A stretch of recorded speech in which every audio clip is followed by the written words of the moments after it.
ನಮಸ್ಕಾರ ಸ್ನೇಹಿತರೆ, ನನ್ನ ಚಾನಲ್ಗೆ ನಿಮ್ಮೆಲ್ಲರಿಗೂ ಆತ್ಮೀಯವಾದಂತಹ ಸ್ವಾಗತ. ಇವತ್ತಿನ ಈ ವಿಡಿಯೋದಲ್ಲಿ ಬೆಂಗಳೂರಿಂದ ಕೇರಳಗೆ 4 ದಿನದ ಟೂರ್ ಪ್ಲಾನನ್ನು ನಿಮಗೆ ಸಜೆಸ್ಟ್ ಮಾಡ್ತಾ ಇದ್ದೀನಿ. 4 ದಿನಗಳಲ್ಲಿ ಕೇರಳದ ಯಾವ್ಯಾವ ಜಾಗಗಳನ್ನು ನಾವು ನೋಡ್ಬೋದು, ನಿಮ್ಮ ದುಡ್ಡನ್ನು ಉಳಿಸೋದಕ್ಕೆ ಯಾವೆಲ್ಲ ಟಿಪ್ಸ್ಗಳನ್ನು ನೀವು ಫಾಲೋ ಮಾಡ್ಬೋದು, ಕೇರಳದ ಲೋಕಲ್ ಫುಡ್ಗಳು ಯಾವ್ದ್ಯಾವುದು, ಎಲ್ಲಿ ಉಳ್ಕೊಳ್ಬೇಕು, ಪ್ರತಿಯೊಂದು ಮಾಹಿತಿನೂ ಕೂಡ ನಾನು ಸಂಪೂರ್ಣವಾಗಿ ಈ ವಿಡಿಯೋದಲ್ಲಿ ತಿಳಿಸ್ಕೊಡ್ತಾ ಇದ್ದೀನಿ. ಡೇ ವೈಸಲ್ಲಿ ನಾನು ನಿಮಗೆ ಎಕ್ಸ್ಪ್ಲೇನ್ ಮಾಡ್ತೀನಿ. ಮೊದಲನೇ ದಿನ ಯಾವ ಪ್ಲೇಸ್ಗಳನ್ನ ನೋಡಬೇಕು, ಎರಡನೇ ದಿನ ಯಾವ್ಯಾವ ಪ್ಲೇಸ್ ನೋಡಬೇಕು, ಈ ರೀತಿ ಒಂದೇ ವಿಡಿಯೋದಲ್ಲಿ ನಿಮಗೆ ಕಂಪ್ಲೀಟ್ ಇನ್ಫಾರ್ಮೇಷನ್ ಸಿಗುತ್ತೆ. ಹಾಗಾದರೆ ಇನ್ಯಾಕ್ ತಡ, ಬನ್ನಿ ವಿಡಿಯೋನ ಶುರು ಮಾಡೋಣ. ನೋಡಿ, ನಾನು ಈಗಾಗಲೇ ಕೇರಳ ಪ್ಲೇಲಿಸ್ಟ್ ಅಂತ ಕ್ರಿಯೇಟ್ ಮಾಡಿ ಆ ಕೇರಳ ಪ್ಲೇಲಿಸ್ಟಲ್ಲಿ ನಾವು ಹೋಗಿರೋಂಥ ಎಲ್ಲ ಪ್ಲೇಸಸ್ಗಳದ್ದು ಸಪ್ರೇಟ್ ವಿಡಿಯೋಗಳನ್ನು ಮಾಡಿ ಅಪ್ಲೋಡ್ ಮಾಡಿದ್ದೀನಿ. ಯಾರಾದರೂ ನೋಡಿರಲಿಲ್ಲ ಅಂದರೆ ದಯವಿಟ್ಟು ಹೋಗಿ ವಿಡಿಯೋಗಳನ್ನು ಚೆಕ್ ಮಾಡಿ. ಒಂದೊಂದು ಪ್ಲೇಸು ಕೂಡ ಸಪ್ರೇಟ್ ವಿಡಿಯೋಗಳಿದೆ, ನಿಮಗೆ ಕ್ಲಿಯರಾಗಿ ಫುಲ್ ಇನ್ಫಾರ್ಮೇಷನ್ ಅದರಲ್ಲಿ ಸಿಗುತ್ತೆ. ಈ ವಿಡಿಯೋದಲ್ಲಿ 4 ದಿನಗಳದ್ದು ಕೂಡ ನಾನು ಎಕ್ಸ್ಪ್ಲೇನ್ ಮಾಡಬೇಕಾಗಿರೋದ್ರಿಂದ ಒಂದೊಂದು ಪ್ಲೇಸ್ ಬಗ್ಗೆ ಜಾಸ್ತಿ ಇನ್ಫಾರ್ಮೇಷನ್ ಕೊಡೋದಕ್ಕಾಗಲ್ಲ. ಬೇಸಿಕ್ ಇನ್ಫಾರ್ಮೇಷನ್ ಏನಿರುತ್ತೆ ಅದನ್ನು ಕೊಡ್ತೀನಿ. ನಮ್ಮ ಜರ್ನಿ ಶುರುವಾಗೋದು ಬೆಂಗಳೂರಿನ ಮೆಜೆಸ್ಟಿಕ್ಕಿಂದ. ನಾನಿಲ್ಲಿ ಹೊರಡೋ ಅಂಥ ದಿನನ ಕೌಂಟಿಂಗಿಗೆ ತೊಗೊತಾ ಇಲ್ಲ, ಯಾಕಂದರೆ ಸಂಜೆ ಟ್ರೈನ್ ಇರುತ್ತೆ. ಹಾಗಾಗಿ ಪ್ರತಿದಿನ ಕೇರಳದ ತ್ರಿವೇಂದ್ರಂಗೆ ಹೋಗೋವಂಥ ಟ್ರೈನು ಮೈಸೂರಿಂದ ಹೊರಡುತ್ತೆ. ಆ ಟ್ರೈನ್ ಹೆಸರು ಮೈಸೂರು ತ್ರಿವೇಂದ್ರಂ ಎಕ್ಸ್ಪ್ರೆಸ್ ಅಂತ. ಟ್ರೈನ್ ಡೀಟೇಲ್ಸು ಸ್ಕ್ರೀನ್ ಮೇಲಿದೆ, ಚೆಕ್ ಮಾಡ್ಕೊಳ್ಳಿ. ಟ್ರೈನ್ ನಂಬರ್ ಬಂದು 16315 ಅಂತ.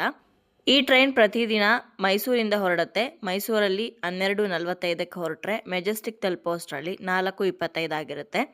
ಮೆಜೆಸ್ಟಿಕ್ಕಲ್ಲಿ 10 ಮಿನಿಟ್ಸ್ ಸ್ಟಾಪ್ ಇರುತ್ತೆ ಅಷ್ಟೇ. 4:35ಕ್ಕೆಲ್ಲ ಟ್ರೈನು ಮೆಜೆಸ್ಟಿಕ್ಕಿಂದ ಹೊರಡುತ್ತೆ.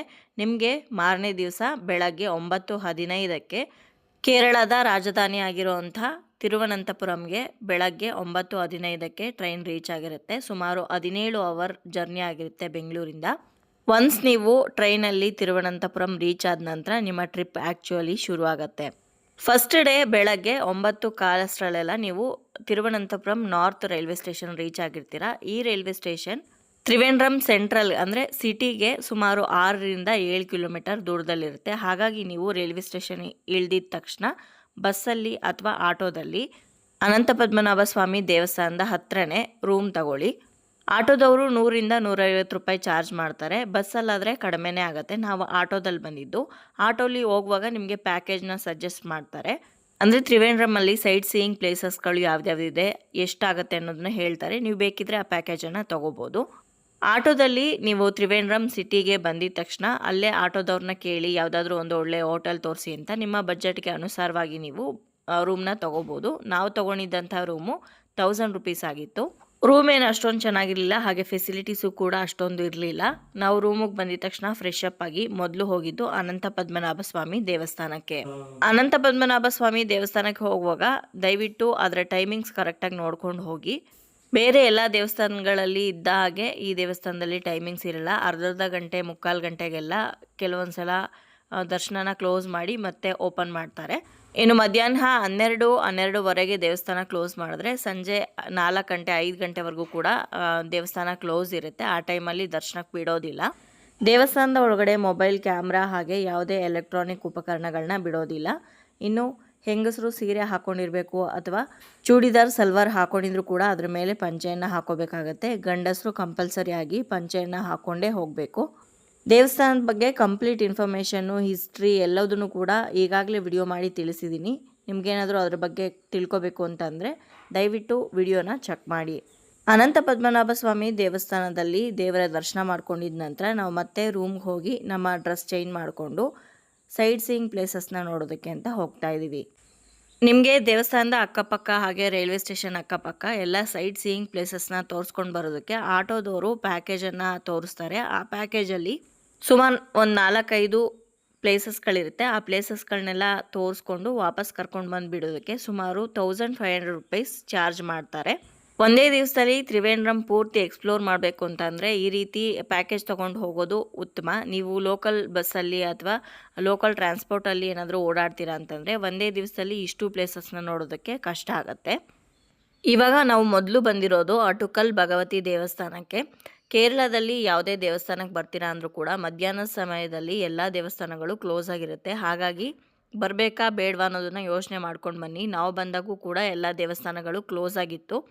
ಈ ಅಟುಕಲ್ ಭಗವತಿ ದೇವಸ್ಥಾನದ ವಿಶೇಷತೆ ಏನು ಅಂದರೆ ಈ ದೇವಸ್ಥಾನವನ್ನು ಮಹಿಳೆಯರ ಶಬರಿಮಲೆ ಅಂತ ಕರೀತಾರೆ.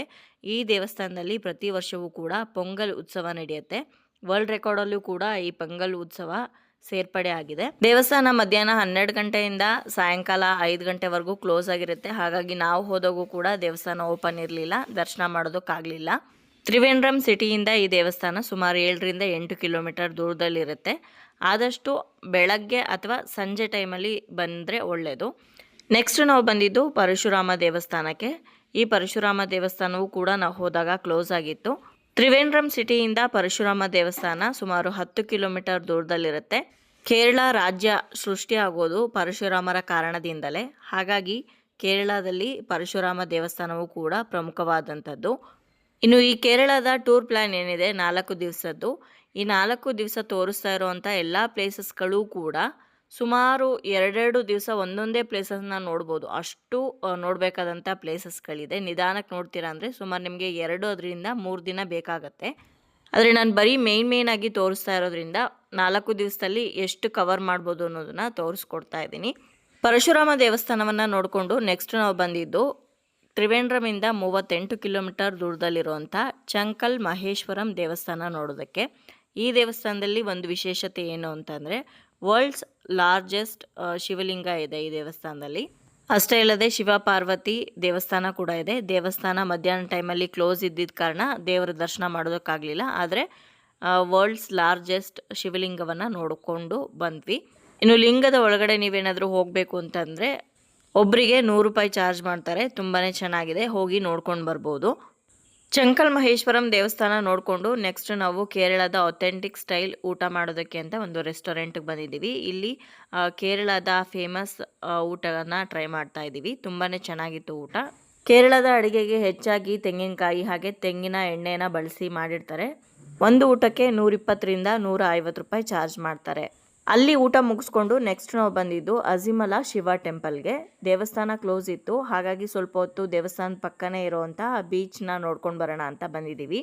ಈ ಬೀಚ್ ಸ್ವಲ್ಪ ಆಳವಾಗಿರೋದ್ರಿಂದ ಯಾರನ್ನೂ ಆಟ ಆಡೋದಕ್ಕೆ ಬಿಡಲ್ಲ. ಹಾಗಾಗಿ ಇಲ್ಲೇ ಸ್ವಲ್ಪ ಹೊತ್ತು ಟೈಮ್ ಸ್ಪೆಂಡ್ ಮಾಡಿ ಆನಂತರ ಈ ದೇವಸ್ಥಾನದಲ್ಲಿ ಕೇವ್ ಟೆಂಪಲ್ ಅಂತ ಇದೆ. ತುಂಬಾ ಅದ್ಭುತವಾಗಿದೆ. ಒಬ್ಬರಿಗೆ 100 ರೂಪಾಯಿ ಚಾರ್ಜ್ ಮಾಡ್ತಾರೆ ಕೇವ್ ಟೆಂಪಲ್ ಒಳಗಡೆ ಹೋಗೋದಕ್ಕೆ. ಮೊಬೈಲ್ ಕ್ಯಾಮ್ರಾ ಏನೂ ಅಲೋ ಮಾಡೋದಿಲ್ಲ. ಇಲ್ಲಿ ಟಿಕೆಟ್ ತೊಗೊಂಡು ಕೇವ್ ಟೆಂಪಲ್ ಒಳಗಡೆ ಹೋಗ್ತಾ ಇದ್ದೀವಿ. ಕೇವ್ ಟೆಂಪಲ್ನ ನೋಡಿಕೊಂಡು ಹೊರಗಡೆ ಬರ್ತಾ ಇದ್ದಂಗೆ ನಿಮಗೆ ದೊಡ್ಡದಾಗಿರುವಂಥ ಒಂದು ಗಂಗಾಧರೇಶ್ವರನ ಶಿವನ ಸ್ಟ್ಯಾಚ್ಯೂ ಕಾಣಿಸುತ್ತೆ. ತುಂಬಾ ಅದ್ಭುತವಾಗಿದೆ. ಈ ಶಿವನ ಪ್ರತಿಮೆ ಹಿಂದೆನೇ ನಮಗೆ ಬೀಚ್ ಇರೋದು. ತುಂಬಾ ಸುಂದರವಾಗಿರುವಂಥ ಪ್ರಕೃತಿ ವಾತಾವರಣ.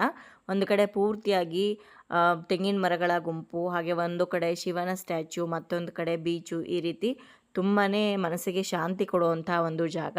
ಇಲ್ಲಿ ಗಂಗಾಧರೇಶ್ವರನ ಸ್ಟ್ಯಾಚ್ಯೂನ ನೋಡಿಕೊಂಡು ಅಲ್ಲೇ ಪಕ್ಕದಲ್ಲಿರುವಂಥ ಶಿವ ಹಾಗೆ ಪಾರ್ವತಿಯ ದೇವಸ್ಥಾನದಲ್ಲಿ ದರ್ಶನ ಕೂಡ ಮಾಡ್ಕೊಂಡ್ವಿ. ಯಾಕಂದರೆ ನಾವೆಲ್ಲ ಕೇವ್ ಟೆಂಪಲ್ ಎಲ್ಲ ನೋಡ್ಕೊಂಡು ಬರೋ ಅಷ್ಟರಲ್ಲಿ ದೇವಸ್ಥಾನ ಓಪನ್ ಆಗಿತ್ತು 4:15ಗೆ. ದೇವರ ದರ್ಶನವನ್ನು ಕೂಡ ಮಾಡಿಕೊಂಡು ಇವಾಗ ಇಲ್ಲಿಂದ ನಾವು ಕೋವಲಂ ಬೀಚ್ಗೆ ಹೋಗ್ತಾ ಇದ್ದೀವಿ. ಕೋವಲಂ ಬೀಚು ತ್ರಿವೇಂದ್ರಮಲ್ಲಿ ನೋಡಲೇಬೇಕಾದಂತಹ ಮತ್ತೊಂದು ಪ್ಲೇಸ್ ಅಂತ ಹೇಳ್ಬೋದು. ಇದನ್ನು ಕೂಡ ಮಿನಿ ಗೋವಾ ಅಂತ ಕರೀತಾರೆ. ಪಾರ್ಟಿ ಮಾಡೋರು ಹಾಗೆ ಅಡ್ವೆಂಚರಸ್ ವಾಟರ್ ಆ್ಯಕ್ಟಿವಿಟೀಸ್ ಮಾಡೋರೆಲ್ಲರೂ ಕೂಡ ಈ ಜಾಗಕ್ಕೆ ಬಂದು ತುಂಬಾ ಚೆನ್ನಾಗಿ ಟೈಮ್ ಸ್ಪೆಂಡ್ ಮಾಡ್ತಾರೆ. ಇಲ್ಲಿ ಒಂದು ಲೈಟ್ ಹೌಸ್ ಇದೆ. ಲೈಟ್ ಹೌಸ್ನು ಕೂಡ ನೀವು ನೋಡ್ಬೋದು. ಆದರೆ 5 ಗಂಟೆಗೆಲ್ಲ ಕ್ಲೋಸ್ ಮಾಡಿಬಿಡ್ತಾರೆ. ನಾವು ಹೋದಾಗ 5:15 ಆಗಿತ್ತು, ಹಾಗಾಗಿ ಲೈಟ್ ಹೌಸ್ ಕ್ಲೋಸ್ ಆಗಿತ್ತು. ಸ್ವಲ್ಪ ಹೊತ್ತು ಇಲ್ಲಿ ಬೀಚಲ್ಲಿ ಎಂಜಾಯ್ ಮಾಡಿ ವಾಪಸ್ ನಾವು ನಮ್ಮ ರೂಮ್ಗೆ ಬಂದ್ವಿ. ರೂಮಿಗೆ ಬಂದು ಸ್ವಲ್ಪ ಹೊತ್ತು ರೆಸ್ಟ್ ಮಾಡಿ ಮತ್ತೆ ರಾತ್ರಿ ನಡ್ಕೊಂಡೇ ಅನಂತ ಪದ್ಮನಾಭ ಸ್ವಾಮಿ ದೇವಸ್ಥಾನಕ್ಕೆ ಹೋಗಿ ಮತ್ತೊಂದು ಸಲ ಅನಂತ ಪದ್ಮನಾಭ ಸ್ವಾಮಿ ದೇವರ ದರ್ಶನ ಮಾಡಿಕೊಂಡು ವಾಪಸ್ ಊಟ ಮುಗಿಸ್ಕೊಂಡು ರೂಮಿಗೆ ಬಂದು ರೆಸ್ಟ್ ಮಾಡಿದ್ವಿ. ಇಲ್ಲಿಗೆ ಮೊದಲನೇ ದಿವಸ ಕಂಪ್ಲೀಟಾಗಿ ಎಂಡ್ ಆಗುತ್ತೆ. ನಿಮಗೆ ತ್ರಿವೇಂದ್ರಮಲ್ಲಿ ಬ್ಯಾಕ್ ವಾಟರ್ ಎಕ್ಸ್ಪೀರಿಯೆನ್ಸ್ ಮಾಡಬೇಕು ಅಂತ ಅನಿಸಿದ್ರೆ ಪೂವರ್ ಐಲ್ಯಾಂಡ್ ಅಂತ ಇದೆ. ಅಲ್ಲಿ ನೀವು ಬೋಟಿಂಗ್ ಕೂಡ ಮಾಡ್ಬೋದು. ನಿಮಗೆ ಆಟೋದವರು ಅಲ್ಲಿಗೂ ಕೂಡ ಕರ್ಕೊಂಡು ಹೋಗ್ತಾರೆ. ಅವ್ರಿಗೆ ಕಮಿಷನ್ ಇರುತ್ತೆ. ಎಷ್ಟು ಜನ ಕರ್ಕೊಂಬಂದರೆ ಎಷ್ಟು ಕಮಿಷನ್ ಅಂತ. ಈ ಟ್ರಿಪ್ಪಲ್ಲಿ 3ನೇ ದಿವಸ ನಾವು ಅಲಿಪಿಗೆ ಹೋಗ್ತಾ ಇದ್ದೀವಿ. ಅಲ್ಲೇ ಬ್ಯಾಕ್ ವಾಟರ್ನ ಎಕ್ಸ್ಪೀರಿಯೆನ್ಸ್ ಮಾಡೋಣ ಅಂತ. ನಾವು ಇಲ್ಲೇನು ಬೋಟಿಂಗ್ ಎಲ್ಲ ಹೋಗಲಿಲ್ಲ. ಕೇರಳದ ನಮ್ಮ 2ನೇ ದಿವಸ. ಇವತ್ತಿನ ದಿವಸ ನಾವು ವರ್ಕಳ ಹಾಗೆ ಜಟಾಯುನ ಕವರ್ ಮಾಡ್ತಾ ಇದ್ದೀವಿ. ಬೆಳಗ್ಗೆ ಬೇಗ ಇದ್ದು ಫ್ರೆಶ್ ಅಪ್ ಆಗಿ ರೂಮ್ನ ಚೆಕ್ಔಟ್ ಮಾಡಿ ಇಲ್ಲಿಂದ ನಾವು ತ್ರಿವೇಂದ್ರಂ ಸೆಂಟ್ರಲ್ ರೈಲ್ವೆ ಸ್ಟೇಷನ್ಗೆ ಹೋಗ್ತಾ ಇದ್ದೀವಿ. ಪ್ರತಿದಿನ ನಾಗರ್ಕೋವಿಲಿಂದ ಹೊರಡೋವಂಥ passenger train Trivandrum central railway ಸ್ಟೇಷನ್ಗೆ 8:20ಕ್ಕೆ ಬರುತ್ತೆ. ಇಲ್ಲಿಂದ ಹೊರಟ್ರೆ ಸುಮಾರು 1 ಅವರ್ ಜರ್ನಿ. ವರ್ಕಲ ರೀಚ್ ಆಗೋಷ್ಟರಲ್ಲಿ 9:30 10 ಗಂಟೆ ಆಗಿರುತ್ತೆ. ಒಬ್ಬರಿಗೆ ಟ್ರೈನ್ ಟಿಕೆಟು 10 ರೂಪಾಯಿ ಅಷ್ಟೇ. ಟ್ರೈನ್ ಬದಲಾಗಿ ನೀವು ಟ್ಯಾಕ್ಸಿ ಮಾಡಿಕೊಂಡು ಕೂಡ ವರ್ಕಳಾಗೆ ಹೋಗ್ಬೋದು ಅಥವಾ ಬಸ್ಸಲ್ಲಿ ಕೂಡ ಟ್ರಾವೆಲ್ ಮಾಡ್ಬೋದು. ಟ್ಯಾಕ್ಸಿಲಿ ಹೋದರೆ ಸ್ವಲ್ಪ ಎಕ್ಸ್ಪೆನ್ಸಿವ್ ಆಗುತ್ತೆ, ಹಾಗೆ ಬಸ್ಸಲ್ಲಿ ಹೋಗ್ತೀರಾ ಅಂತಂದರೆ ಜಾಸ್ತಿ ಟೈಮ್ ಕನ್ಸ್ಯೂಮ್ ಆಗುತ್ತೆ, ಹಾಗೆ ಸ್ಟ್ರೈನು ಕೂಡ ಆಗುತ್ತೆ. ಇವಾಗ ಕೇರಳದಲ್ಲಿ ಎಲ್ಲ ಕಡೆ ರೋಡ್ ಕನ್ಸ್ಟ್ರಕ್ಷನ್ ನಡೀತಾ ಇರೋದ್ರಿಂದ ಆದಷ್ಟು ಟ್ರೈನ್ನ ಪ್ರಿಫರ್ ಮಾಡಿದ್ರೆ ಒಳ್ಳೆಯದು. ಸುಮಾರು 1 ಗಂಟೆಗಳ ಟ್ರಾವೆಲ್ ಮಾಡಿ ಇವಾಗ ನಾವು ವರ್ಕಳ ಸ್ಟೇಷನ್ನ ರೀಚ್ ಆಗಿದ್ದೀವಿ. ರೈಲ್ವೆ ಸ್ಟೇಷನ್ನೇ ಕ್ಲಾಕ್ ರೂಮಲ್ಲಿ ನಮ್ಮ ಲಗೇಜ್ನ ಇಟ್ಟು ಇವಾಗ ವರ್ಕಳ ಕ್ಲಿಫ್ ಹತ್ರ ಬಂದಿದ್ದೀವಿ. ಈ ವರ್ಕಳ ಇತ್ತೀಚೆಗೆ ತುಂಬಾ ಫೇಮಸ್ ಆಗಿದೆ, ಮಿನಿ ಗೋವಾ ಅಂತಲೇ ಕರ್ಸ್ಕೊಳ್ತಾ ಇದೆ. ಪಬ್ಬು, ಪಾರ್ಟಿ ಹಾಗೆ ಬೀಚಲ್ಲೆಲ್ಲ ಚೆನ್ನಾಗಿ ಎಂಜಾಯ್ ಮಾಡ್ಬೋದು. ಮೊದಲೇ ಹೇಳ್ದಾಗೆ ಕೇರಳದಲ್ಲಿ ಪ್ರತಿಯೊಂದು ಪ್ಲೇಸಸ್ನೂ ಕೂಡ 2 ಡೇಸ್ 3 ಡೇಸ್ ನೋಡ್ಬೋದಾಗಿರುತ್ತೆ. ಆದರೆ ನಾನು 1 ಡೇಲಿ ಎಷ್ಟು ತೋರಿಸೋದಕ್ಕೆ ಸಾಧ್ಯನೋ ಅಷ್ಟನ್ನು ಮಾತ್ರನೇ ತೋರಿಸ್ತಾ ಇದ್ದೀನಿ. ನಿಮಗೆ ಬೇಕಿದ್ರೆ ನಿಮ್ಮ ಅನುಕೂಲಕ್ಕೆ ತಕ್ಕಂತೆ ನೀವು ವರ್ಕಳದಲ್ಲೇ 2 ಡೇಸ್ ಇರ್ತೀರಾ ಅಂತಂದರೆ ಇರ್ಬೋದು, ಅಥವಾ ತ್ರಿವೇಂದ್ರಮಲ್ಲೇ 2 ಡೇಸ್ ಇರ್ತೀರಾ ಅಂದರೆ ಇರ್ಬೋದು. ಇನ್ನು ಈ ವರ್ಕಳದಲ್ಲಿ ನೈಟ್ ಲೈಫ್ ತುಂಬಾ ಚೆನ್ನಾಗಿರುತ್ತೆ ಅಂತ ಹೇಳ್ತಾರೆ. ಫ್ರೆಂಡ್ಸ್ಗಳ ಜೊತೆ ಎಲ್ಲ ಹೋದರೆ ಚೆನ್ನಾಗಿ ಎಂಜಾಯ್ ಮಾಡ್ಬೋದು ಈ ಜಾಗದಲ್ಲಿ. ಹಾಗೆ ಕ್ಲಿಫ್ ಬೀಚ್ ಆಗಿರೋದ್ರಿಂದ ನೋಡೋದಕ್ಕೆ ಪ್ರಕೃತಿ ಕೂಡ ತುಂಬಾ ಚೆನ್ನಾಗಿದೆ. ಹಾಗೆ ತುಂಬಾ ಫಾರಿನರ್ಸು ಕೂಡ ಈ ಜಾಗಕ್ಕೆ ಭೇಟಿ ಕೊಡ್ತಾರೆ. ನಾವು ವರ್ಕಳದ ನಾರ್ತ್ ಕ್ಲಿಫನ್ನೆಲ್ಲ ನೋಡಿಕೊಂಡು ಹಾಗೆ ಬೀಚ್ ಹತ್ರ ಎಲ್ಲ ಹೋಗಿ ಸ್ವಲ್ಪ ಹೊತ್ತು ಟೈಮ್ ಸ್ಪೆಂಡ್ ಮಾಡಿ ಇಲ್ಲಿಂದ ರೈಲ್ವೆ ಸ್ಟೇಷನ್ಗೆ ಹೋಗಿ ಅಲ್ಲೇ ನಮ್ಮ ಲಗೇಜ್ನ ಕಲೆಕ್ಟ್ ಮಾಡಿಕೊಂಡು ಆಟೋ ಬುಕ್ ಮಾಡಿಕೊಂಡು ಇಲ್ಲಿಂದ ಜಟಾಯು ಅರ್ತ್ ಸೆಂಟರ್ಗೆ ಹೋಗ್ತಾ ಇದ್ದೀವಿ. ರೈಲ್ವೆ ಸ್ಟೇಷನಿಂದ ವರ್ಕಳ ಕ್ಲಿಫಿಗೆ ಬರೋದಕ್ಕೆ ಹಾಗೆ ವರ್ಕಳ ಕ್ಲಿಫಿಂದ ವಾಪಸ್ ರೈಲ್ವೆ ಸ್ಟೇಷನ್ಗೆ ಹೋಗೋದಕ್ಕೆ ಒಂದು ಸೈಡ್ ಆಟೋದವರು 100ರಿಂದ 150 ರೂಪಾಯಿ ಚಾರ್ಜ್ ಮಾಡ್ತಾರೆ.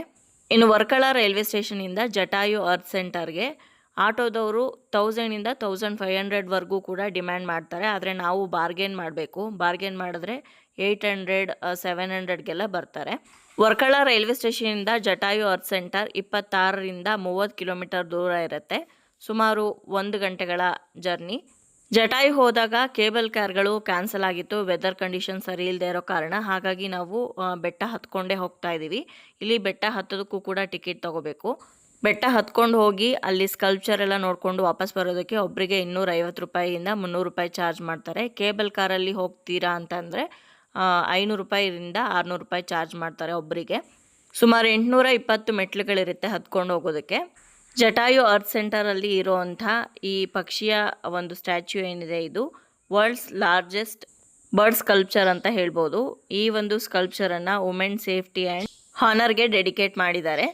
ವರ್ಕಳದ ಬಗ್ಗೆ ಆಗಿರ್ಬೋದು, ಹಾಗೆ ಈ ಜಟಾಯು ಅರ್ತ್ ಸೆಂಟರ್ ಬಗ್ಗೆ ಆಗಿರ್ಬೋದು ಸಪ್ರೇಟ್ ವಿಡಿಯೋಗಳಿದೆ. ಕೇರಳ ಪ್ಲೇ ಲಿಸ್ಟನ್ನು ಚೆಕ್ ಮಾಡಿ, ಅದರಲ್ಲಿ ಎಲ್ಲ ಪ್ಲೇಸಸ್ಗಳು ಈ ಒಂದು ಟೂರ್ ಪ್ಯಾಕೇಜಲ್ಲಿ ನಾನು ತೋರಿಸ್ಕೊಡ್ತಾ ಇದ್ದೀನಲ್ಲ, ಎಲ್ಲ ಪ್ಲೇಸಸ್ಗಳ ಬಗ್ಗೆ ಸಪ್ರೇಟ್ ವಿಡಿಯೋಗಳಿದೆ. ಅದರಲ್ಲಿ ನಿಮಗೆ ಫುಲ್ ಇನ್ಫಾರ್ಮೇಷನ್ ಸಿಗುತ್ತೆ. ರಾವಣ ಸೀತೆಯನ್ನು ಅಪಹರಣ ಮಾಡ್ಕೊಂಡು ಹೋಗ್ತಾ ಇರೋವಂಥ ಸಂದರ್ಭದಲ್ಲಿ ತನ್ನ ಪ್ರಾಣವನ್ನು ಪಣಕ್ಕಿಟ್ಟು ರಾವಣನ ಜೊತೆ ಹೋರಾಡಿ ವೀರಮರಣವನ್ನು ಹೊಂದಿದಂಥ ಜಟಾಯು ಪಕ್ಷಿಯಗೋಸ್ಕರ ಈ ಒಂದು ಸ್ಟ್ಯಾಚ್ಯೂವನ್ನು ಇಲ್ಲಿ ಕಟ್ಟಿದ್ದಾರೆ ಈ ಬೆಟ್ಟದ ಮೇಲೆ. ಇಲ್ಲಿ ರಾಮ ಬಂದು ಹೋಗಿದ್ರು ಅನ್ನೋದಕ್ಕೆ ರಾಮನ ಹೆಜ್ಜೆ ಗುರುತು ಕೂಡ ನೀವಿಲ್ಲಿ ನೋಡ್ಬೋದು. ಹಾಗೆ ರಾಮನ ದೇವಸ್ಥಾನ ಕೂಡ ಇದೆ. ಬೆಟ್ಟದ ಮೇಲಿಂದ ಪ್ರಕೃತಿ ನೋಡೋದಕ್ಕೆ ತುಂಬಾ ಚೆನ್ನಾಗಿ ಕಾಣಿಸುತ್ತೆ. ಜಟಾಯು ಅರ್ತ್ ಸೆಂಟರಲ್ಲಿ ಈ ಒಂದು ಜಟಾಯು ಪಕ್ಷಿನ ಸ್ಟ್ಯಾಚ್ಯೂನ ನೋಡಿಕೊಂಡು ನೆಕ್ಸ್ಟು ನಾವಿಲ್ಲಿಂದ ಅಲಿಪಿಗೆ ಟ್ರಾವೆಲ್ ಮಾಡ್ತಾ ಇದ್ದೀವಿ ಬೈ ಬಸ್ಸು. ನಾವು ಅಲಿಪಿಗೆ ರೀಚ್ ಆಗೋಷ್ಟರಲ್ಲಿ ಸುಮಾರು ರಾತ್ರಿ 10 ಗಂಟೆ ಆಗಿತ್ತು. ಹಾಗಾಗಿ ವಿಡಿಯೋ ಏನು ಕಂಟಿನ್ಯೂ ಮಾಡೋದಕ್ಕೆ ಹೋಗಲಿಲ್ಲ. ಕೇರಳದಲ್ಲಿ ಇವತ್ತು ನಮ್ಮದು 3ನೇ ದಿವಸ. ನಾವಿವಾಗ ಅಲಪುಜ ಅಥವಾ ಅಲಪುಳದಲ್ಲಿದ್ದೀವಿ. ಬೆಳಗ್ಗೆ ಬೇಗನೆ ಎದ್ದು ಫ್ರೆಶ್ ಅಪ್ ಆಗಿ ಇಲ್ಲಿ ನಮ್ಮ ರೂಮ್ ಪಕ್ಕನೇ ಇರೋವಂಥ ಒಂದು ಹೋಟೆಲಿಗೆ ಬಂದಿದ್ದೀವಿ. ಕೇರಳದ ಅಥೆಂಟಿಕ್ ಸ್ಟೈಲ್ ಬ್ರೇಕ್ಫಾಸ್ಟನ್ನು ಟ್ರೈ ಮಾಡೋದಕ್ಕೆ ಅಪ್ಪಮ್ ಹಾಗೆ ಇಡಿಯಪ್ಪಮ್ ತೊಗೊಂಡಿದ್ದೀವಿ ಕಡಲಕರಿ ಜೊತೆ. ಹಾಗೆ ಇಲ್ಲಿ ಪುಟ್ಟು ಕೂಡ ತುಂಬಾ ಫೇಮಸ್ಸು, ಅದನ್ನು ಕೂಡ ಕಡಲಕರಿ ಜೊತೆ ಟೇಸ್ಟ್ ಮಾಡ್ಬೋದು, ತುಂಬಾ ಚೆನ್ನಾಗಿರುತ್ತೆ. ಇಲ್ಲಿ ಬ್ರೇಕ್ಫಾಸ್ಟ್ ಮುಗಿಸಿ ನಾವು ನಮ್ಮ ರೂಮ್ ಹತ್ರನೇ ಇದ್ದಂಥ ಒಂದು ರಾಜರಾಜೇಶ್ವರಿ ದೇವಸ್ಥಾನಕ್ಕೆ ಹೋಗಿ ಅನಂತರ ಬೋಟ್ ಹೌಸ್ ಎಕ್ಸ್ಪೀರಿಯೆನ್ಸ್ ಮಾಡೋದಕ್ಕೆ ಅಂತ ಬಂದಿದ್ದೀವಿ. ನಾವು ನಮ್ಮ ಪ್ಲ್ಯಾನ್ ಪ್ರಕಾರ ಬಂದಿದ್ದರೆ ನೆನ್ನೆ ಮಧ್ಯಾಹ್ನನೇ ಬಂದು ಅಲೆಪಿಲ್ಲಿ ಬೋಟ್ ಹೌಸಲ್ಲಿ ಸ್ಟೇ ಆಗಬೇಕಾಗಿತ್ತು. ಆದರೆ ನಮಗೆ ಜಟಾಯುವಲ್ಲಿ ನಾವೇ ಬೆಟ್ಟ ಹತ್ಕೊಂಡು ಹೋಗಿ ವಾಪಸ್ ಇಳ್ಕೊಂಡು ಬರಬೇಕಾಗಿದ್ದರಿಂದ ಟೈಮ್ ತುಂಬಾ ವೇಸ್ಟ್ ಆಯಿತು. ನಾವು ಬರುವಾಗ ಅಲುಪಿಗೆ ರಾತ್ರಿ ಆಗಿತ್ತು. ಹಾಗಾಗಿ ನಾವು ಬೋಟ್ ಹೌಸಲ್ಲಿ ಸ್ಟೇ ಆಗೋದಕ್ಕಾಗಲಿಲ್ಲ. ಆದರೆ ಬೋಟ್ ಹೌಸ್ ಎಕ್ಸ್ಪೀರಿಯೆನ್ಸ್ನ ನಾವು ಶಿಕಾರ ರೈಡಲ್ಲೇ ಮಾಡಿದ್ವಿ. ಮೊದಲಿಗೆ ಬೋಟ್ ಹೌಸ್ದು ಎಷ್ಟು ಕಾಸ್ಟ್ ಆಗುತ್ತೆ ಅಂತ ಹೇಳ್ಬಿಡ್ತೀನಿ. ನೀವು ಮಧ್ಯಾಹ್ನ 12 ಗಂಟೆಗೆ ಚೆಕ್ ಇನ್ ಮಾಡಿದ್ರೆ ವೆಲ್ಕಮ್ ಡ್ರಿಂಕ್ ಕೊಡ್ತಾರೆ, ಅನಂತರ 1-2 ಅವರ್ ಬಿಟ್ಟು ಊಟ ಕೊಡ್ತಾರೆ. ಬೋಟ್ ಮೂವ್ ಆಗ್ತಾನೆ ಇರುತ್ತೆ. ಸಂಜೆ ಕಾಫಿ ಅಥವಾ ಟೀ ಅದ್ರ ಜೊತೆ ಏನಾದರೂ ಸ್ನ್ಯಾಕ್ ಕೊಡ್ತಾರೆ. ಇನ್ನು ಸಂಜೆ ಒಂದು 5-6 ಗಂಟೆಗೆಲ್ಲ ಬೋಟ್ನ ಸ್ಟಾಪ್ ಮಾಡ್ತಾರೆ, ಎಲ್ಲಾದರೂ ಒಂದು ಕಡೆ ನಿಲ್ಲಿಸ್ತಾರೆ. ಅಲ್ಲಿ ನಿಮಗೆ ನೈಟ್ ಊಟ ಕೊಡ್ತಾರೆ. ವೆಜ್ಜಾ ನಾನ್ ವೆಜ್ಜಾ ಕೇಳಿಕೊಂಡು ನಿಮ್ಮ ವೆಜ್ ಆದರೆ ವೆಜ್ ಊಟ ಕೊಡ್ತಾರೆ, ನಾನ್ ವೆಜ್ ಆದರೆ ನಾನ್ ವೆಜ್ ಕೊಡ್ತಾರೆ. ಇನ್ನು ಬೆಳಗ್ಗೆಗೆ ನಿಮ್ಮನ್ನ ವಾಪಸ್ ಎಲ್ಲಿಂದ ಕರ್ಕೊಂಡು ಬಂದಿದ್ರೋ ಅಲ್ಲಿಗೆ ಕರ್ಕೊಂಡು ಹೋಗಿ ಡ್ರಾಪ್ ಮಾಡ್ತಾರೆ. ಬೆಳಗ್ಗೆ ಬ್ರೇಕ್ಫಾಸ್ಟ್ ಕೂಡ ಇನ್ಕ್ಲೂಡ್ ಆಗಿರುತ್ತೆ. ನೀವು ಯಾವ ಥರದ ಬೋಟ್ ತಗೋತೀರಾ ಅನ್ನೋದ್ರ ಮೇಲೆ 5,000ದಿಂದ ಶುರು ಆಗಿ 12-13 ಸಾವಿರದವರೆಗೂ ಕೂಡ ಚಾರ್ಜ್ ಆಗುತ್ತೆ. ನೀವು ಶೇರಿಂಗಲ್ಲಿ ತೊಗೊಂಡ್ರೆ ಸ್ವಲ್ಪ 5,000 ಆಗುತ್ತೆ. ನೀವೇ ಒಂದು ಬೋಟ್ ಸಪ್ರೇಟಾಗಿ ತೊಗೊತೀರಾ ಅಂದರೆ 7,000ದಿಂದ 13-15 ಸಾವಿರದವರೆಗೂ ಕೂಡ ಆಗುತ್ತೆ. ಇನ್ನು ನಾವು ಹೋಗಿದ್ದಂಥ ಶಿಕಾರ ರೈಡ್ಗಾದರೆ 1 ಅವರ್ಗೆ 500ರಿಂದ 700 ಚಾರ್ಜ್ ಮಾಡ್ತಾರೆ. 2 ಅವರ್ಸ್ ಆದರೆ 1000, 3 ಅವರ್ಸ್ ಆದರೆ 1500 ಆ ರೀತಿ ಚಾರ್ಜ್ ಆಗುತ್ತೆ. ಇನ್ನೂ ಕಡಿಮೆಗೆ ಈ ಅಲಿಪಿ ಬ್ಯಾಕ್ ವಾಟರ್ನ ಎಕ್ಸ್ಪೀರಿಯೆನ್ಸ್ ಮಾಡಬೇಕು ಅಂತಂದರೆ ಗೌರ್ಮೆಂಟ್ ಜೆಟ್ಟಿಗಳಿರುತ್ತೆ, ಗೌರ್ಮೆಂಟ್ ಬೋಟ್ಗಳಿರುತ್ತೆ, ಅದರಲ್ಲಿ ನೀವು ಟ್ರಾವೆಲ್ ಮಾಡ್ಬೋದು. ಬರೀ 50 ರೂಪಾಯಿ 60 ರೂಪಾಯಿಗೆಲ್ಲ ನೀವು ಕೇರಳದ ಬ್ಯಾಕ್ ವಾಟರ್ನ ಎಕ್ಸ್ಪೀರಿಯೆನ್ಸ್ ಮಾಡ್ಬೋದು. ಹಾಗೆ ಇಲ್ಲಿ ಮಸಾಜ್ ಸೆಂಟರ್ಗಳು ತುಂಬಾ ಇರುತ್ತೆ, ಆಯುರ್ವೇದಿಕ್ ಮಸಾಜನ್ನು ಮಾಡಿಸ್ಕೋಬೋದು. ಕೇರಳದಲ್ಲಿ ತುಂಬಾ ಫೇಮಸ್ ಇದು, ತುಂಬಾ ಚೆನ್ನಾಗಿರುತ್ತೆ ಮಸಾಜು. ಹಾಗೆ ತುಂಬಾ ರೆಸ್ಟೋರೆಂಟ್ಸ್ ಇರುತ್ತೆ, ಅಲ್ಲಿ ನೀವು ಕೇರಳದ ಅಥೆಂಟಿಕ್ ಸ್ಟೈಲ್ ಬಾಳೆ ಎಲೆ ಮೇಲೆ ಕೇರಳ ಊಟವನ್ನು ಮಾಡ್ಬೋದು. ಅಲಿಪಿ ಬಗ್ಗೆನೂ ಕೂಡ ಸಪ್ರೇಟ್ ವಿಡಿಯೋ ಇದೆ, ಚೆಕ್ ಮಾಡಿ. ನಾವಿಲ್ಲಿ ಅಲಿಪಿಲಿ ಪೂರ್ತಿ ಬೋಟ್ ಹೌಸ್ನೆಲ್ಲ ನೋಡಿಕೊಂಡು ಹಾಗೆ ಆ ಬ್ಯಾಕ್ ವಾಟರ್ ಎಕ್ಸ್ಪೀರಿಯೆನ್ಸ್ ಎಲ್ಲ ಮಾಡಿ ನೆಕ್ಸ್ಟು ನಾವು ಬಂದಿದ್ದು ಕೊಚ್ಚಿಗೆ. ನಾವು ಅಲಿಪಿಯಿಂದ ಕೊಚ್ಚಿಗೆ ಬಸ್ಸಲ್ಲಿ ಬಂದ್ವಿ, ಪ್ರೈವೇಟ್ ಬಸ್ಸಲ್ಲಿ. ಅನಂತರ ಕೊಚ್ಚಿಯಿಂದ 15 ಕಿಲೋಮೀಟರ್ ದೂರದಲ್ಲಿರುವಂಥ ಚೊಟ್ಟಾನಿಕರ ಭಗವತಿ ದೇವಸ್ಥಾನಕ್ಕೆ ಬಂದಿದ್ದೀವಿ. ಈ ದೇವಸ್ಥಾನ ತುಂಬಾ ಫೇಮಸ್ಸು. ಭೂತ ಪ್ರೇತಗಳ ಬಾಧೆಗಳಿಂದ ಬಳಲ್ತಾ ಇರೋರು ಅಥವಾ ಮಾನಸಿಕ ಸಮಸ್ಯೆಗಳಿಂದ ಬಳಲ್ತಾ ಇರೋರು ಈ ದೇವಸ್ಥಾನಕ್ಕೆ ಬಂದು ಹೋದರೆ ತುಂಬಾ ಅವರ ಎಲ್ಲ ಸಮಸ್ಯೆಗಳು ನಿವಾರಣೆ ಆಗುತ್ತೆ ಅಂತ ಹೇಳ್ತಾರೆ. ಕೇರಳದಲ್ಲಿರುವಂಥ ಒಂದು ಪವರ್ಫುಲ್ ಶಕ್ತಿ ದೇವತೆ ದೇವಸ್ಥಾನ ಇದು. ಇದ್ರ ಬಗ್ಗೆ ಸಪ್ರೇಟ್ ವಿಡಿಯೋ ಇದೆ, ನೀವು ಚೆಕ್ ಮಾಡ್ಕೋಬೋದು. ಇಲ್ಲಿ ಮಾಡುವಂಥ ವಿಶೇಷ ಆಚರಣೆಗಳು ಏನು, ಹಾಗೆ ಈ ದೇವಸ್ಥಾನದಲ್ಲಿ ದೇವಿ ಬಂದು ನೆಲೆಸಿದ ಹೇಗೆ, ಪುರಾಣಿಕ ಹಿನ್ನೆಲೆ ಏನು, ಎಲ್ಲದನ್ನು ಕೂಡ ತಿಳಿಸ್ಕೊಟ್ಟಿದ್ದೀನಿ ಆ ವಿಡಿಯೋದಲ್ಲಿ. ಇನ್ನು ಈ ದೇವಸ್ಥಾನದಲ್ಲಿ ನಾವು ಅಮ್ಮನವರ ದರ್ಶನ ಮಾಡಿಕೊಂಡು ನೆಕ್ಸ್ಟ್ ಇಲ್ಲಿಂದ ನಾವು ಆಟೋದಲ್ಲಿ ಎರ್ನಾಕುಲಂ ರೈಲ್ವೆ ಸ್ಟೇಷನ್ಗೆ ಹೋಗಿ ಟ್ರೈನಲ್ಲಿ ಎರ್ನಾಕುಲಮಿಂದ ಗುರುವಾಯೂರ್ಗೆ ಟ್ರಾವೆಲ್ ಮಾಡ್ತಾ ಇದ್ದೀವಿ. ಎರ್ನಾಕುಲಂ ಕೊಚ್ಚಿ ಎರಡೂ ಕೂಡ ಒಂದೇ, ಕನ್ಫ್ಯೂಸ್ ಮಾಡ್ಕೊಳ್ಳೋದಕ್ಕೆ ಹೋಗಬೇಡಿ. ಪ್ರತಿದಿನ ಸಂಜೆ 7:15ಗೆ ಎರ್ನಾಕುಲಮಿಂದ ಗುರುವಾಯೂರ್ಗೆ ಹೋಗುವಂಥ ಪ್ಯಾಸೆಂಜರ್ ಟ್ರೈನ್ ಹೊರಡುತ್ತೆ. ಒಬ್ಬರಿಗೆ ಬರೀ 25 ರೂಪೀಸ್ ಚಾರ್ಜ್ ಮಾಡ್ತಾರೆ ಟಿಕೆಟು. ಎರ್ನಾಕುಲಮಿಂದ ಗುರುವಾಯೂರ್ ರೀಚ್ ಆಗೋದಕ್ಕೆ ಸುಮಾರು 2ರಿಂದ 2.5 ಗಂಟೆ ಹಿಡಿಸುತ್ತೆ. 7:15ಗೆ ಹೊರಟ್ರೆ ನೀವು 10:30 ಅಷ್ಟರಲ್ಲೆಲ್ಲ ಗುರುವಾಯೂರ್ ರೀಚ್ ಆಗಿರ್ತೀರಾ. ಗುರುವಾಯೂರ್ ರೈಲ್ವೆ ಸ್ಟೇಷನಿಂದ ಹೊರಗಡೆ ಬರ್ತಾ ಇದ್ದಂಗೆ ಸುಮಾರಷ್ಟು ಆಟೋಗಳಿರುತ್ತೆ. ಅಲ್ಲಿಂದ ನೀವು ಆಟೋ ಮಾಡಿಕೊಂಡು ದೇವಸ್ಥಾನದ ಪಕ್ಕದಲ್ಲೇ ಇರುವಂಥ ಯಾವುದಾದ್ರೂ ಒಂದು ರೂಮಲ್ಲಿ ಬಂದು ಸ್ಟೇ ಆಗ್ಬೋದು. ನಾವು ಉಳ್ಕೊಂಡಂತಹ ರೂಮು ದೇವಸ್ಥಾನಕ್ಕೆ ತುಂಬಾ ಹತ್ತಿರದಲ್ಲಿತ್ತು. ಈ ಒಂದು ರೂಮ್ಗೆ ನಾವು ಪೇ ಮಾಡಿದ್ದು 1000 ರೂಪೀಸ್. ರೂಮ್ ಚೆನ್ನಾಗಿತ್ತು, ನೀಟಾಗಿತ್ತು. ಹಾಗೆ ದೇವಸ್ಥಾನಕ್ಕೂ ಕೂಡ ತುಂಬಾ ಹತ್ತಿರದಲ್ಲಿತ್ತು, ವಾಕಬಲ್ ಡಿಸ್ಟೆನ್ಸಲ್ಲಿತ್ತು. ಕೇರಳದಲ್ಲಿ ಇದು 4ನೇ ದಿವಸ. ಬೆಳಗ್ಗೆ ಬೇಗ ಎದ್ದು ಫ್ರೆಶ್ ಅಪ್ ಆಗಿ ಇವಾಗ ಗುರುವಾಯೂರು ದೇವರ ದರ್ಶನ ಮಾಡೋದಕ್ಕೆ ಅಂತ ಬಂದಿದ್ದೀವಿ. ಕ್ಯೂ ತುಂಬಾ ಜಾಸ್ತಿ ಇತ್ತು. ಸುಮಾರು 5 ಗಂಟೆಗಳ ಕಾಲ ಕ್ಯೂ ಅಲ್ಲಿ ವೆಯ್ಟ್ ಮಾಡಿ ಗುರುವಾಯೂರ್ ಶ್ರೀಕೃಷ್ಣನ ದರ್ಶನ ಮಾಡಿಕೊಂಡು ವಾಪಸ್ ಬಂದ್ವಿ. ಬೆಳಗ್ಗೆ ಸುಮಾರು 8:30ಗೆ ನಾವು ಕ್ಯೂ ಅಲ್ಲಿ ನಿಂತ್ಕೊಂಡಿದ್ದಕ್ಕೆ ಮಧ್ಯಾಹ್ನ 1-1:30 ಆಗಿತ್ತು ನಮಗೆ ದರ್ಶನ ಆಗೋಷ್ಟರಲ್ಲಿ. ದೇವರ ದರ್ಶನ ಹೇಗಾಯಿತು, ಹಾಗೆ ದೇವಸ್ಥಾನದ ಇತಿಹಾಸ ಏನು ಎಲ್ಲದನ್ನು ಕೂಡ ಸಪ್ರೇಟಾಗಿ ವಿಡಿಯೋ ಮಾಡಿ ತಿಳಿಸಿದ್ದೀನಿ, ದಯವಿಟ್ಟು ಹೋಗಿ ಚೆಕ್ ಮಾಡಿ. ಈ ದೇವಸ್ಥಾನದಲ್ಲೂ ಕೂಡ ಡ್ರೆಸ್ ಕೋಡ್ ಮೇಂಟೈನ್ ಮಾಡ್ತಾರೆ. ಸೀರೆ ಅಥವಾ ಚೂಡಿದಾರ್ ಹಾಕ್ಕೊಂಡು ಹೋಗಬೇಕು, ಗಂಡಸರು ಪಂಚೆನೇ ಹಾಕ್ಕೊಂಡು ಹೋಗಬೇಕು. ಯಾವುದೇ ಫೋನು ಮೊಬೈಲು ಯಾವುದನ್ನು ಕೂಡ ಒಳಗಡೆ ಕ್ಯಾರಿ ಮಾಡೋ ಹಾಗಿಲ್ಲ. ದೇವಸ್ಥಾನದಲ್ಲಿ ಫ್ರೀ ಅನ್ನಪ್ರಸಾದ ಕೂಡ ಇರುತ್ತೆ, ಬಟ್ ತುಂಬಾ ಕ್ಯೂ ಇರುತ್ತೆ. ನಿಮಗೆ ನಿಂತ್ಕೊಂಡು ವೆಯ್ಟ್ ಮಾಡಿ ಅನ್ನಪ್ರಸಾದ ಸೇವನೆ ಮಾಡ್ತೀರಾ ಅಂದರೆ ಮಾಡ್ಬೋದು. ಗುರುವಾಯೂರ್ ದೇವರ ದರ್ಶನ ಮಾಡಿಕೊಂಡು ನೆಕ್ಸ್ಟು ನಮ್ಮ ರೂಮ್ಗೆ ಹೋಗಿ ರೂಮಲ್ಲಿ ಡ್ರೆಸ್ ಎಲ್ಲ ಚೇಂಜ್ ಮಾಡಿ ರೂಮ್ನ ಚೆಕ್ಔಟ್ ಮಾಡಿಕೊಂಡು ಗುರುವಾಯೂರಲ್ಲಿ ಅಕ್ಕಪಕ್ಕ ಇರೋವಂಥ ಪ್ಲೇಸಸ್ಗಳನ್ನ ನೋಡೋದಕ್ಕೆ ಅಂತ ಹೋಗ್ತಾ ಇದ್ದೀವಿ. ಗುರುವಾಯೂರಿಂದ ಕೇವಲ 1 ಕಿಲೋಮೀಟರ್ ದೂರದಲ್ಲಿ ಮಮ್ಮಿಯೂರ್ ಶಿವ ಟೆಂಪಲ್ ಇದೆ. ಈ ದೇವಸ್ಥಾನಕ್ಕೂ ಗುರುವಾಯೂರ್ ದೇವಸ್ಥಾನಕ್ಕೂ ಒಂದು ಕನೆಕ್ಷನ್ ಇದೆ. ಅದೇನು ಅಂತ ನಾನು ಗುರುವಾಯೂರ್ ದೇವಸ್ಥಾನದ ಇತಿಹಾಸ ಹೇಳಿದಾಗ ಹೇಳಿದ್ದೀನಿ. ಈ ದೇವಸ್ಥಾನಕ್ಕೆ ಹೋಗಿ ಶಿವನ ದರ್ಶನ ಮಾಡ್ಕೊಂಡು ಬನ್ನಿ, ಆದರೆ ಮಧ್ಯಾಹ್ನ ಟೈಮಲ್ಲಿ ದೇವಸ್ಥಾನ ಕ್ಲೋಸ್ ಇರುತ್ತೆ. ಮಮ್ಮಿಯೂರ್ ಶಿವ ಟೆಂಪಲಿಂದ ಇವಾಗ ನಾವು ಹೋಗ್ತಾ ಇರೋವಂಥದ್ದು ಎಲಿಫೆಂಟ್ ಕ್ಯಾಂಪ್ಗೆ. ಗುರುವಾಯೂರಲ್ಲಿ ಗುರುವಾಯೂರಪ್ಪನ ಉತ್ಸವ ಮಾಡೋದಕ್ಕೆ, ಹಾಗೆ ತ್ರಿಶೂರಲ್ಲಿ ಪೂರಂ ಫೆಸ್ಟಿವಲ್ ನಡೆದಾಗ ಆ ಉತ್ಸವಕ್ಕೆ ಬಳಸುವಂಥ ಆನೆಗಳನ್ನು ಈ ಒಂದು ಕ್ಯಾಂಪಲ್ಲಿ ಪಳಗಿಸಲಾಗುತ್ತೆ.